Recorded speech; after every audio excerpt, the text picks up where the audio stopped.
Hey, what's up everybody, and welcome back to Newsdose, and it's the beginning of the month, which means more Xbox Game Pass games. Yeah, that's right, more Xbox Game Pass games were revealed today for the first half of August, and now do keep in mind that this is only the first wave of August, and there's going to be more Xbox Game Pass games later in the month, which looks excellent so far. But yes, for the first 15 days of August, there's actually some pretty interesting titles here, including day one releases. So we will go over all that today, plus the PlayStation 5 seems to be dominating over in the UK. Yeah, it's looking pretty crazy over there in the UK for the PlayStation 5 right now, so we will go over all that as well.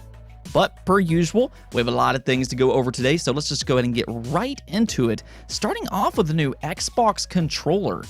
Now, Xbox are no strangers when it comes to new controllers, and it seems like about every couple months they do announce a brand new controller. In fact, I've seen several people actually collect these things because, well, they do make some very attractive options.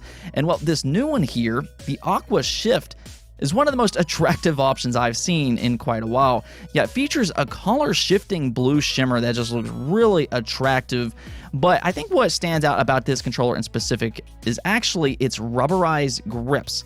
This is something that I really like with some of the Xbox One controllers because I do think that that rubberized grip, it just gives the overall controller a much more premium feel. And with the Aqua Shift, this is actually the first special edition Xbox Series controller to feature rubberized side grips with a unique dual color swirl on every single unit. So I'm actually thrilled about that particular inclusion. I do hope that we get more options with these rubberized grips in the coming months, but for the time being, starting August 31st, you will be able to pick up the Aqua Shift for $70 US. So if you're looking for a new controller, or maybe you just collect these things, we can pick up the Aqua Shift again on August 31st. Now we also need to talk about Grand Theft Auto 5, the game that just doesn't stop.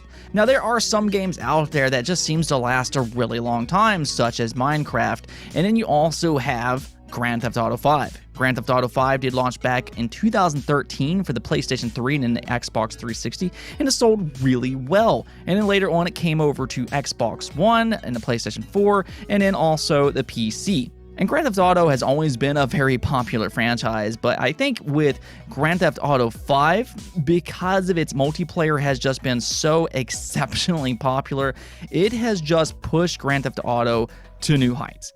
And it's pretty incredible what Grand Theft Auto 5 continues to do to this day. And in fact, if we take a look over here at GameIndustry.biz, you can see here that Grand Theft Auto 5 has topped 150 million units shipped, with Grand Theft Auto Online's audience size up 72% over where it was 2 years ago.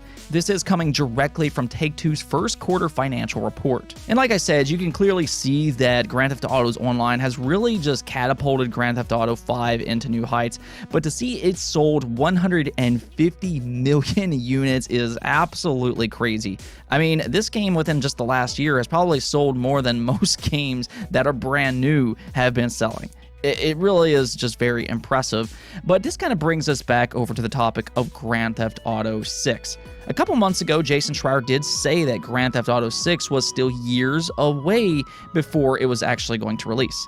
Now, Jason Schreier is pretty reliable when it comes to these type of things, but for some people, it was a little surprising to hear that Grand Theft Auto 6 might still be years away before releasing. I mean, for the first time since the original PlayStation, Grand Theft Auto skipped an entire generation without getting a completely new installment. And that just kind of shows you how different Rockstar is now compared to what they used to be. They used to release a lot more games, and not just within the Grand Theft Auto and Red Dead Redemption franchises, but they also release games such as Bully or even LA Noire. So they used to be just a lot more frequent with their releases than now. But when you start to look at things, especially with all the success that they've been having with their massive, just huge AAA games, you can kind of see why. I mean, here you have Grand Theft Auto with its online services, and it sold 150 million units worldwide. And then you also have Red Dead Redemption 2, which is another massive game, and that one has already sold 38 million units worldwide.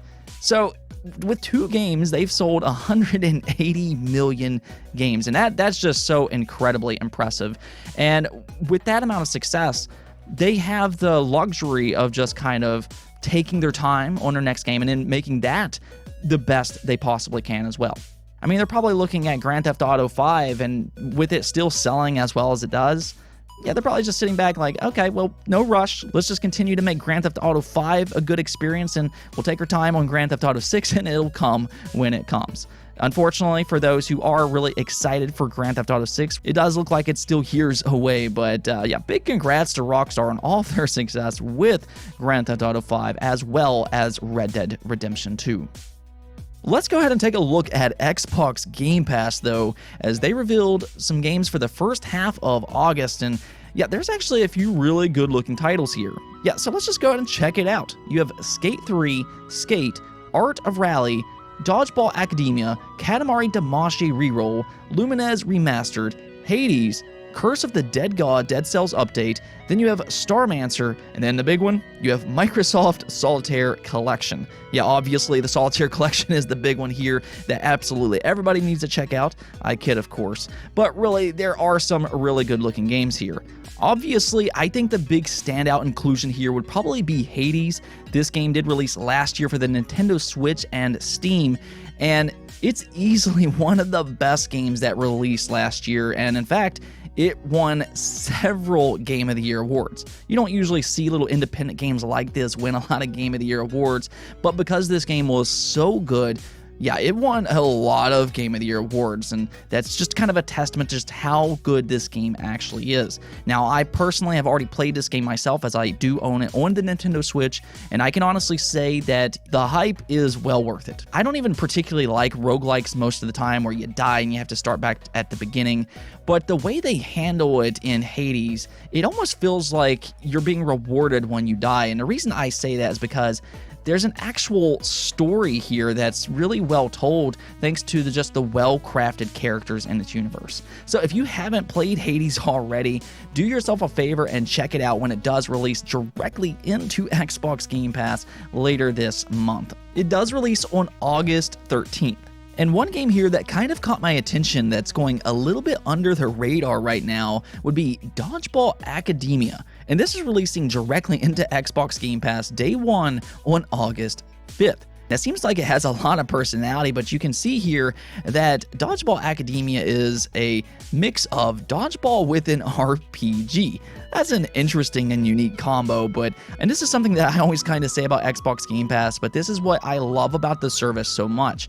It allows me to discover these games that I might have missed otherwise, and now I don't know if this game's going to turn out to be good or not, but at the very least I'm curious and I'm going to have to check it out. And the second half of August is looking really good as well so far. Yeah, we don't exactly have the full lineup for the second wave of August, but we do know of 3 games that will be releasing directly into Xbox Game Pass throughout the second half of the month, and that includes 12 Minutes, you have Recompile, and then the big one, which is the one that I'm most excited for, would be Psychonauts 2. Yeah, you all that follows this channel knows that I'm excited about Psychonauts 2, but 12 Minutes and Recompile looks like interesting day one releases as well. 12 Minutes looks like a story-driven game with just a fascinating plot about a man stuck in a 12-minute loop. That's a game that I've been keeping an eye on pretty much ever since they first announced it, because I really think the plot alone is just fascinating. But then you also have Recompile, which is this 3D Metroidvania game. So even though we don't have the full lineup for the second half of August, there are 3 day one games, all of which I think are interesting at the very least, and that's how I would kind of describe this month for Xbox Game Pass. It doesn't have that one big blockbuster AAA title, but there are quite a few interesting smaller games here, including you have Hades, like I said before, you have Dead Cells, which is another really good roguelike experience, you have Recompile, Psychonauts 2, Dodgeball Academia, and just so many more. And I think there's a lot of smaller independent games here that are going to be a lot of fun if you take the time to check them out. That's the thing about Xbox Game Pass. You never quite know what you're going to discover next in a service like this, and I think August is the perfect example of just that. Now, speaking of Xbox, a new rumor has really been making its rounds over on social media in the last couple days, and I thought I'd just go and touch up on this real quick as I just keep seeing this pop up, and that is an Xbox Stream box. Now, I thought about talking about this yesterday, but I decided against it. But again, it just keeps popping up. But this did appear over on 4chan, which is already a red flag right there. But if you check this out, this leak claims that this is a design render from an early 2021 prototype, and the device looks a little bit different now, but it will plug directly into your TV, which allows Xbox players to stream from their home console or play via xCloud. It will also have an IR receiver, allowing any Xbox controller to pair with it, and it even has plans to eventually support mouse and keyboard. So, I mean, it sounds really good on the surface, and the thing about this particular leak is nothing really sounds too far-fetched, which is why I think that we keep seeing this pop up on so many different websites, and people are kind of taking it serious. Again, nothing about it really seems too far-fetched, and I mean, based off of what we do know about Xbox, they are planning to, at the very least, to do an Xbox Game Pass app for TVs, and they're also planning to do an Xbox streaming stick, so it really wouldn't be too surprising to see them do something like this. In fact, I think it makes a lot of sense, especially with Xbox's plans to expand the Xbox ecosystem through Xbox Game Pass and xCloud. They could make a device like this and sell it for $100, and that would be a great way to introduce a lot of new people to the Xbox ecosystem. They then wouldn't have to buy a $500 or $300 console, but they could go out and buy a $100 stream box and then just be able to play all of the latest and greatest Xbox games. Like I said before, Xbox has already publicly talked about an Xbox Stream Stick, so things like this are definitely on their mind, and that's why a leak like this isn't really too far-fetched or anything like that, but at the same time, you have to keep in mind that a leak like this isn't necessarily credible either. So that's kind of why I've held off on talking about this, but it's interesting to say the least. I think if Xbox does do something like this, it's definitely a smart decision. But let me know in the comments below. Do you think Xbox will put out a device like this here sometime soon? Let me know. Now, before we go, let's go ahead and talk about the PlayStation 5 again, because one thing that we've known about this console is that it's been selling incredibly fast. In fact, it is the fastest selling console in the history of gaming. I mean, this thing is flying off shelves so far, and it looks like over in the UK, they had a very impressive month for the month of July. So this is coming from Christopher Dring, which is the head of GameIndustry.biz, and let's go and take a look at what he had to say. PS5 had another great month in the UK during July. It sold almost as many consoles as all of the other platforms combined. Almost. And that really is impressive, because the fact that Sony has continued to be able to keep up with manufacturing to just kind of flood the market with all of these consoles, yeah, they're doing a great job with that. Every one of these consoles right now are dealing with these semiconductor issues, which I'll kind of get back into in just a moment, but based off of this news, it sounds like Sony was able to once again flood the market with PlayStation 5s, or at least over in the UK.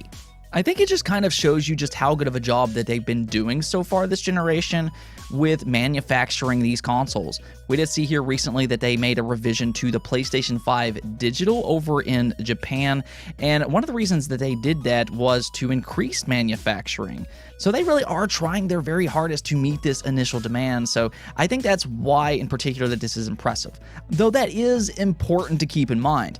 It's not about who sells the most. The PlayStation 5 might outsell the Xbox Series in 1 month, where the Xbox Series might outsell the PlayStation 5 in 1 month. But the truth is, whoever produces the most consoles are going to sell the most, because both of these consoles are selling out extremely fast. So right now it's all about manufacturing, and last month it looks like PlayStation 5 was well stocked, and from my understanding, the Xbox Series might not have had as much stock last month, but, you know, this really, again, is very impressive that PlayStation has been able to produce as many units as they have so far. So big congrats and kudos to PlayStation on their early success with the PlayStation 5.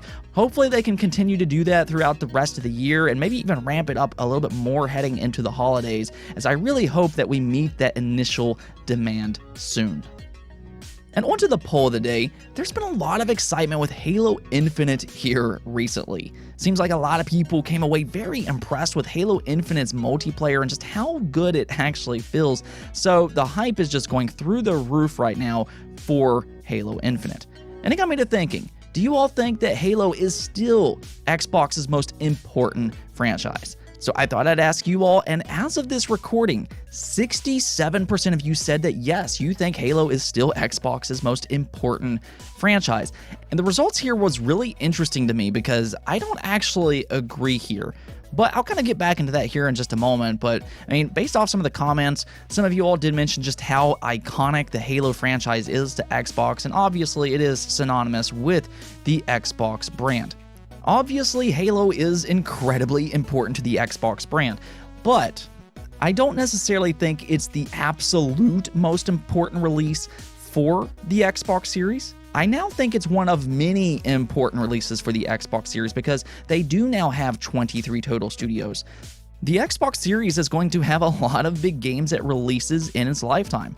I mean, you just kind of look at Bethesda. You're going to have games like The Elder Scrolls eventually release onto the Xbox Series, and that's going to be a huge blockbuster title that a lot of people will get excited for when it does eventually come to the Xbox Series.